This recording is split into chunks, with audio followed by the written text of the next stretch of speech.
Hello, Spire Thunder here. I've been asked by a couple of people I've been playing with today, what is my build? Is there a link to a YouTube video I can follow on what the build is? Is there a link to a Maxroll video, what your Twisting Blade Rogue build is? The answer is there is now. I built this myself before Season 2, and it is being very, very capable. I'm able to carry people solo through 4-player Scale Duriel. Uh, and the biggest reason, and the biggest difference that I have is I use imitated imbuements and shadow clone.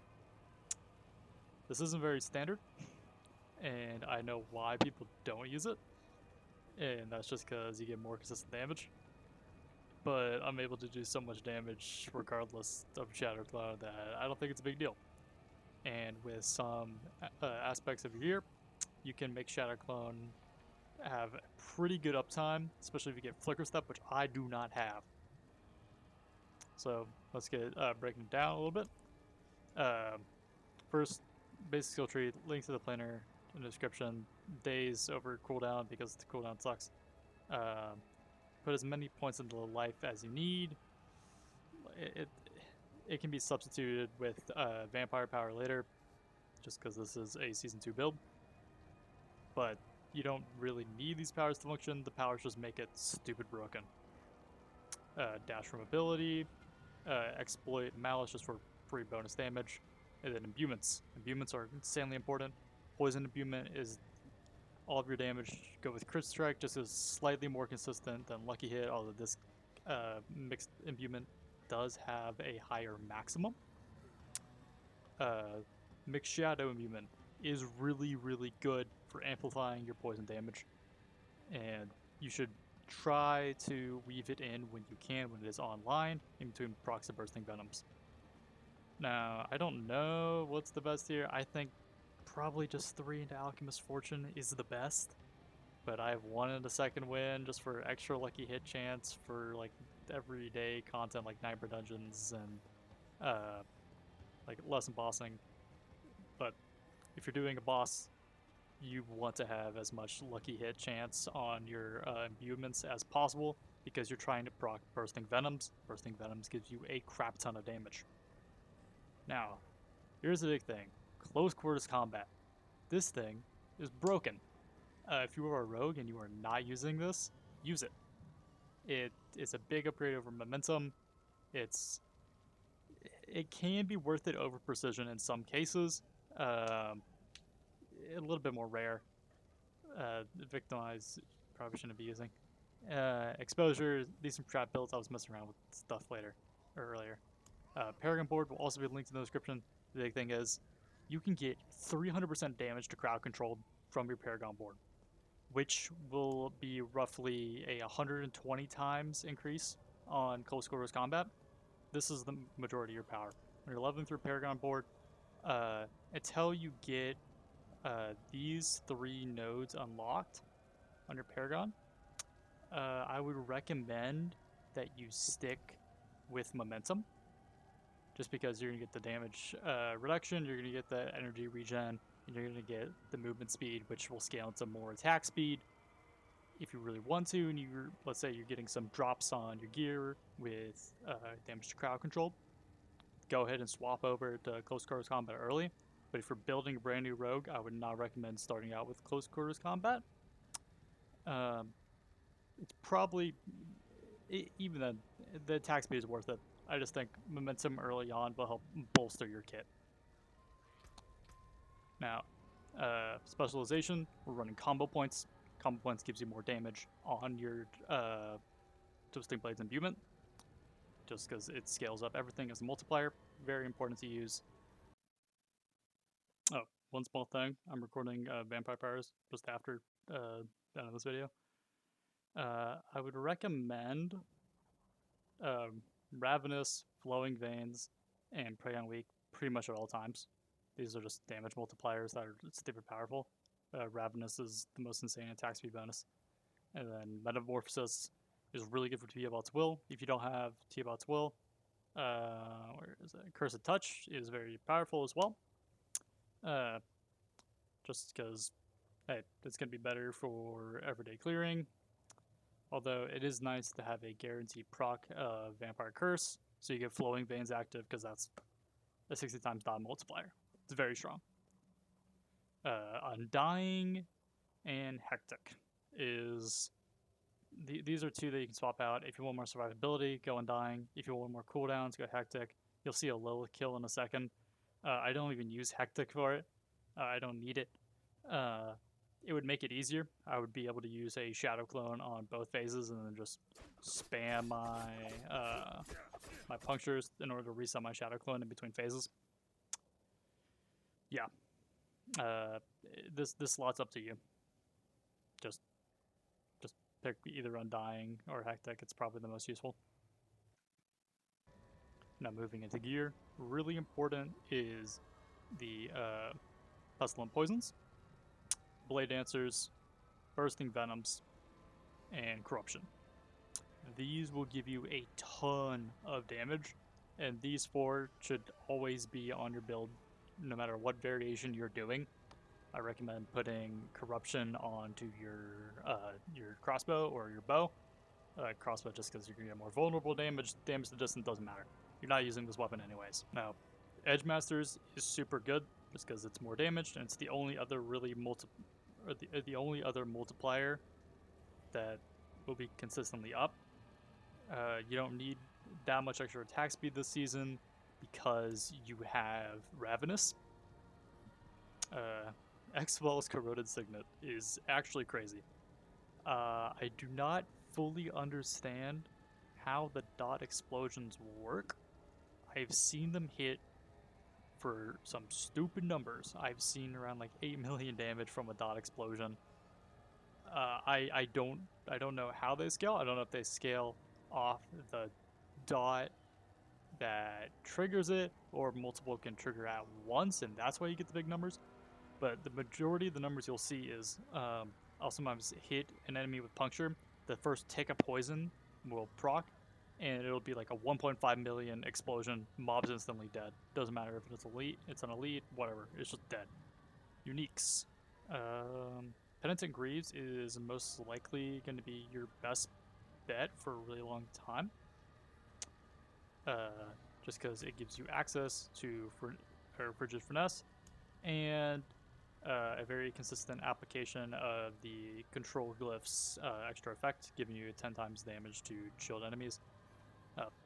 You also can use it without Penitent Greaves because, remember, Puncture does apply a slow on crits and every third cast, which is also your Poison Imbued cast, and you'll be cycling Poison Imbued Punctures way too often. You have so much attack speed this season. T-Bolt's Will. This is stupid. This is a insane pair of pants, just because its effect combined with Metamorphosis. I would say if you're running this non-season, then you probably want Shadow Step, just for a consistent proc of Unstoppable. But just because this is such a strong effect, you get 50 resource instantly. This is our resource aspect, and rogues don't really have a big deal with resource anyways. But if you ever hear like your character like, "Oh, I'm out of resource," just dodge. You get 50 resource. And then you also gain a 30 to or 20 to 40 times multiplier of damage on a slot that normally can't get damage. Only downside to these pants is pants are super important for damage resist. If you're pushing really high into nightmare dungeons, I'd recommend not using these pants. Maybe that's just because my armor is a little weaker and I can get better rolls, but I'd recommend against them. Aspects on armor, defensive aspects, disobedience is super important for bolstering your armor, and I used might just because it gives me 20% DR for free. It's nice. However, for bossing, I'll swap the Godslayer Crown. This gives me a 60 times multiplier for 3 seconds. It really just helps for bursting. I believe that 4 ranks of your poison imbuement is going to be better if it's a really drawn out fight. But to be honest, you just want to burst the boss down and look cool while you're doing it. So let's go ahead, take it immediately into Lilith, and I'll first show off. First thing, dodge through your enemy, activate your imbuements, get a bursting venoms proc, and oh, she's gonna cycle. Cool. Saw her health. It's kind of non-existent. Now the fun thing is, that was without the shadow clone.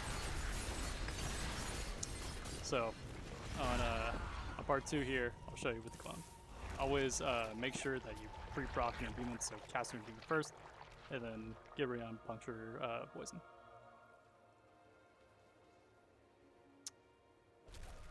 So we'll wait for it to rise up.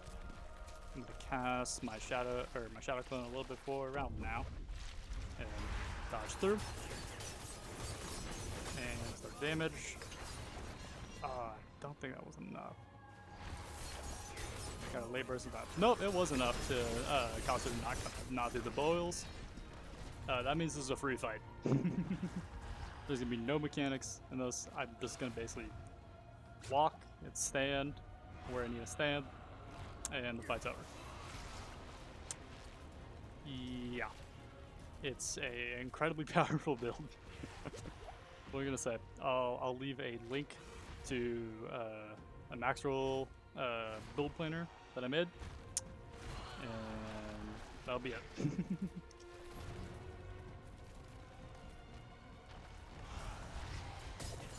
Finish her off, and there we go. GG. Nice and easy. Now here is the Maxroll Planner that I made for this build. Full Paragon spec, skill tree for reference, some more points that are slightly more optimal, like I switched to Alchemist Fortune over, and got an extra point like Siphoning Strikes in there. I took out the Disability Toxins, whatever. Slight optimization of points. And then all your gear with what I think are ideal rolls. The only thing is damage to core is probably not needed. I would probably switch this out for damage to poisoning or poisoned enemies. This will just give you more damage. Damage to core was kind of scaling weird, like as a multiplier before a season started. That has been patched. The only bug that I think exists with this build is related to how poison imbuements and Blade Dancer's aspect work. Blade Dancer's aspect and poison imbuement will apply the full poison of your twisting blades every single hit. This probably shouldn't be happening, but it is. It's nothing we can do. There's nothing we can really do about it. We play on. If it gets nerfed, it gets nerfed. This build is doing stupid things in the game, and I was using a lot of damage to core and a lot of damage to close, because that was adding way more damage than it probably should have been. But you don't have to use that. It's fine. The biggest thing is look out for damage to crowd control. Look out for your stats. Look out for damage to poison. It's really big. There are a couple different variations here. One is like for other content. This is what I normally use. I normally use Penitent Agrees and Diablo at Will, going on most content. Bossing, basically just swap to Godslayer Crown. And then no uniques is just a setup for what I would use if you don't have a unique. Basic skill reduction. Basically, whoops. This should be the Umbrus flags. Whatever, that's fine. Use Ghostwalker. Ghostwalker's really nice because that goes to Metamorphosis really well. Daggers are definitely best in slot. In that Lilith kill, I'm using swords because that is what I have. But another thing that is really good is Commendation Dagger. The combo point bonus is absolutely massive. You can spam back-to-back full powered up twisting blades. You can just get 3 combo points off rip, and you're doing 40 times more damage when you spend 3 combo points. It's crazy. It's really good. It might be better, and I have it in as best in slot. It could be better. It could be worse than just a super crazy dagger.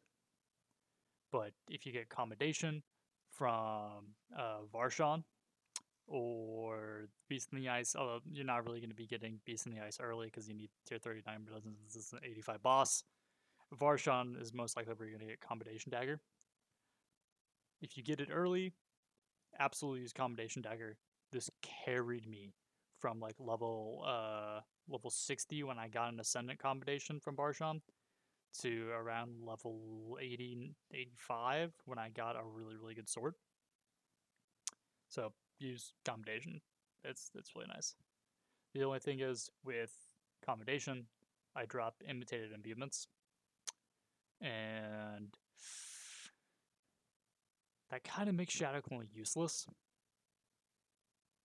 but I think it's worth, because Shadow Clone is still decent for like helping with AoE. I like Shadow Clone; it's fun.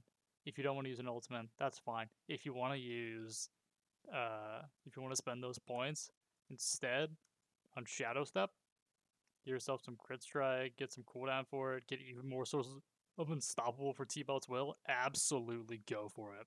It's probably crazy.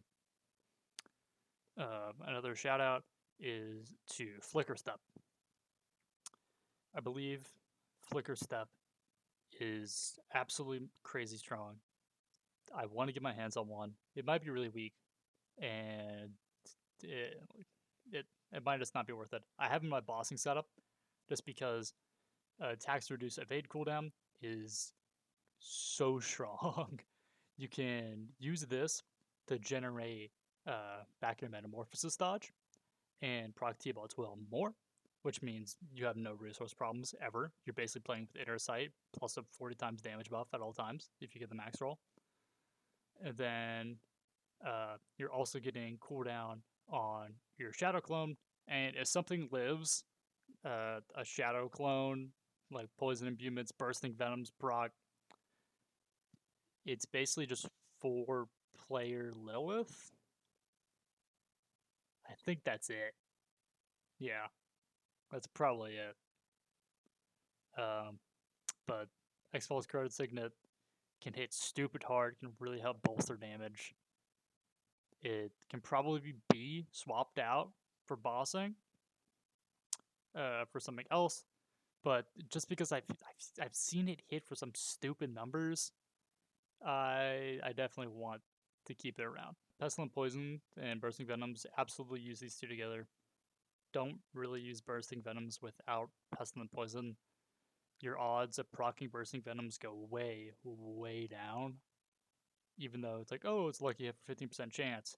You're a lucky hit on 2 chances of Twisting Blades. It's not really great. You get like 2 attempts to proc it. I know the circles can proc it, but it's, or circles blade dancers is what I'm saying. The circles in my head. Not great odds of proccing. So Pestilent Poisons, it gives you another chance every 3 attacks to proc it, and Bursting Venoms, you get a ton of damage from Bursting Venoms just because you get infinite Poison Imbuement, and a Poison Imbuement hits really, really hard. Now, here's the part of the build that I think will get changed around a lot by people optimizing it, and that is Paragon. This entire glyph is not necessarily needed. This helps to bolster your damage when you don't have imbuements up, which is a little rare. And this was on here originally preseason because it multiplied your poison imbuements, and I was like, oh, I'll go crazy with poison imbuements. Now, this provides 0% more damage. 0. I'll leave a link to Lucky Lucino's video about this. Don't use cutthroat bonus. Don't use core scale bonus if you're wanting to specifically scale the poison imbuement proc. It does not work. This build absolutely comes online through Paragon. Once you get your control glyph up, and once you get these 3 nodes in your Paragon, you get an absolute ton of damage to crowd control, which is insane for close quarters combat. Close quarters combat, insane multiplier. This is basically your replacement for crit stacking and in vulnerable procs or vulnerable stacking. Vulnerable is still somewhat important. It's not a bad stat because puncture means you always have vulnerable up. And I'd recommend taking it with exploit just because exploit's nice to have. Pretty procs and vulnerable. It's nice when you're just clearing out trash. Bane is probably a better boss killer. I would swap out exploit for Bane if you're doing bossing, just because you're wanting to scale up your poison damage. This is gonna be much more damage. It's 77% versus 61%. Plus, you get the chance to double the poison application, which means that you can scale those numbers up even faster. I didn't have Bane in that boss kill. My Bane is level 6 right now. I need to level it up. None of these glyphs are also 21. The only level 21 glyph was Control. So yeah, this is my build. I would not. I'd recommend if you really want to stick with leveling, stick to Woody's guide. I'll leave a link to this as well. It's much better for leveling. He just recommends, hey, vulnerable gives you regen, edge masters, and twisting blades for leveling. That's the most important. I'd probably say that's the most important because this solves your energy problem early on, and edge masters is just nice for more damage because Shadow Imbuement gives you a ton of energy back anyways, so if you're kind of cycling Shadow Imbuement, it's not a big deal. Alright, sorry for jumping around so much. I normally don't record YouTube videos. This is my first go at it. I probably could have made this easier if I wrote a script, more concise, whatever. If anyone big sees this and wants to improve upon it, awesome. Go ahead. There's probably a ton to be made. I just think Shadow Clone is fun, and that's why I made this, and that's the biggest variation that I have, because Shadow Clone, Bursting Venoms, it's really fun. Or, not Bursting Venoms, Imitated Imbuement, it's really fun. Having two of you out there, like, constantly, like, stabbing, double poison, imbuement stuff, it's cool. I like it a lot. It kills bosses really well. It does really well for, during, like, mob clear and Nightmare Dungeons, although the, like, big thing is survivability, which swap out Seatbelt's World for crazy good damage resist pants. That's probably the biggest change I would do. It also could be better if I had higher level armor, whatever. I'm getting too back into the weeds of it. If this helps you get like uber low solo kill, awesome. Congrats. If you have any advice for me in terms of improving this build, or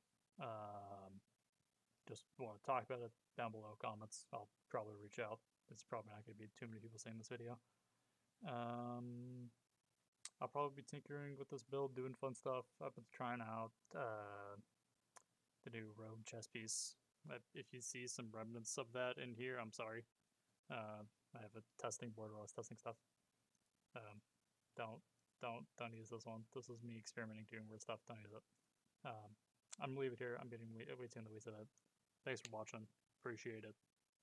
Go kill some stuff.